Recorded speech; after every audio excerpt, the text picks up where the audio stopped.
زندگی کی دوڑ میں ہم اکثر بھاگتے رہتے ہیں، کبھی خوابوں کے پیچھے، کبھی دنیا کی رنگینیوں کے پیچھے، اور کبھی بس بے مقصد۔ میری زندگی بھی کچھ ایسی ہی تھی، ایک مسلسل دوڑ جس کا کوئی اختتام نظر نہیں آتا تھا۔ میں ایک عام انسان تھا، دنیا کے نشے میں مست۔ ہر دن گزرتا مگر دل کو کبھی وہ سکون نہ ملا جس کی تلاش میں تھا۔ دوستوں کے ساتھ ہنسی مذاق، رات دیر تک محفلیں اور پیسے کمانے کی دھن، یہی سب کچھ تھا میری دنیا۔ نماز بس بچپن میں سنی سنائی بات تھی، مگر عملی زندگی میں اس کا کوئی دخل نہیں تھا۔ وہ ایک عام دن تھا، گرمی شدید تھی۔ میں ایک کاروباری میٹنگ کے بعد راستے میں تھا کہ اچانک زوردار بارش شروع ہوگی۔ میں جلدی سے کسی پناہ کی تلاش میں تھا کہ نظر ایک مسجد پر پڑی۔ چلو کچھ دیر یہاں رک جاتا ہوں، میں نے خود سے کہا۔ مسجد میں قدم رکھا تو ایک عجیب سی ٹھنڈک اور سکون محسوس ہوا۔ سامنے ایک بوڑھا شخص نماز پڑھ رہا تھا۔ میں ایک طرف بیٹھ گیا اور انتظار کرنے لگا کہ بارش تھمے، لیکن جیسے جیسے وقت گزرا مسجد کے ماحول نے میرے دل پر اثر کرنا شروع کر دیا۔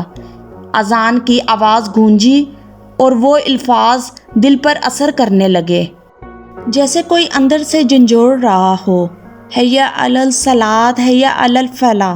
نہ جانے کیوں میں پہلی بار ان الفاظ کے حقیقی معنی پر غور کرنے لگا۔ آؤ نماز کی طرف، آؤ کامیابی کی طرف۔ کیا میں واقعی کامیاب تھا؟ پیسہ تھا، شہرت تھی، مگر دل ہمیشہ خالی سا محسوس ہوتا تھا۔ نماز کے لیے سب کھڑے ہوئے اور میں نے خود کو عجیب کشمکش میں پایا۔ دل کہہ رہا تھا اٹھو اور چلے جاؤ، تمہارا اس جگہ سے کیا تعلق؟ مگر کہیں اندر سے ایک آواز آئی، آج نہیں، آج رک جاؤ۔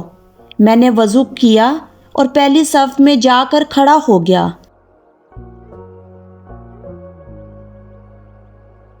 جیسے ہی امام نے تکبیر کہی میرا دل دھڑکنے لگا۔ پہلی رکعت، پھر دوسری، اور پھر وہ لمحہ آیا، سجدہ۔ جیسے ہی میں نے پیشانی زمین پر رکھی، آنکھوں سے آنسو بہنے لگے۔ یہ آنسو کیوں تھے؟ شاید پچھلے سالوں کی غفلت کے، شاید ان موقعوں کے جو میں نے ضائع کر دیے، یا شاید اس احساس کے کہ میں نے اپنے رب سے کتنا دور ہو چکا تھا۔ اس ایک سجدے نے مجھے توڑ دیا، لیکن اسی نے مجھے جوڑ بھی دیا، میرے رب سے، میری حقیقت سے، میری اصل منزل سے۔ جب میں مسجد سے نکلا تو میں وہی شخص نہیں تھا جو اندر گیا تھا۔ باہر بارش رک چکی تھی، لیکن میرے اندر ایک نیا چراغ جل رہا تھا۔ دل اب دنیا میں نہیں بلکہ مسجد میں قید ہو چکا تھا، اس رب کی محبت میں جس نے مجھے گمراہی سے روشنی کی طرف بلا لیا تھا۔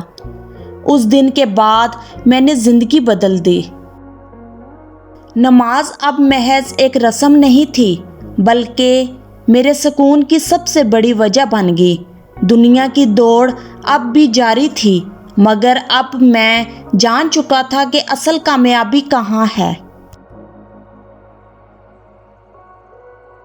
کبھی کبھار ایک سجدہ کافی ہوتا ہے پوری زندگی بدلنے کے لیے۔ اسی طرح سبق آموز کہانیاں سننے کے لیے ہمارے چینل کو سبسکرائب کریں۔